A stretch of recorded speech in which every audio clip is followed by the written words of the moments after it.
મિત્રો મેં એના પહેલા 2 વિડીયો બનાવ્યા હતા કલાકાર વિશે, બરોબર, કે આપણી સમાજ આપણો કલાકાર. કેમ આવું બોલ્યો તો હું? પેલા મિત્રો ગીત આવ્યું કે ઠાકોરની ન થઈ તો કોઈની ન થઈ. થોડો સમય છે હજુ જાગૃત નહીં બનો તો શું ગીત આવશે ખબર છે? કે તમારી છોડીઓને અમે લઈ ગયા, બરોબર. કોણ હતા ખબર છે? બધી બીજી સમાજ.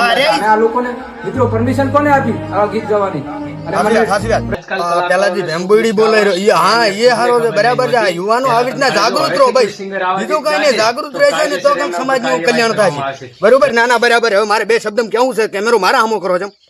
હવે મિત્રો હું એમ કહેતો હતો કે આજે પ્રકાશ વાળા પહેલા જે ભેંબોડી આ 2 છોકરાને સપોર્ટ આલવાની જરૂર છે. ભલામણ બધા યુવાનોને મારી અપીલ છે કે આવી રીતે જાગૃત રહો.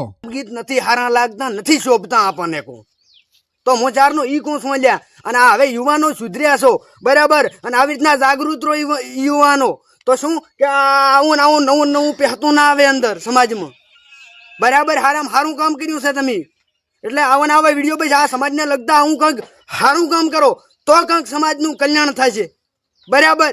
મને ગમ્યું છે આ. અને તમે તાર બૂમ મચાવો, હું મામો પણ તમારી સાથે જ છું. તમે તાર બૂમ મચાવો, બીજી વાત જવા દો, પણ આ ગીતોને બંધ જ થવા જોઈએ આમાં ગીત. અને આમાં ગીત બીજા નવો કોઈ બહાર ના આવવા જોઈએ.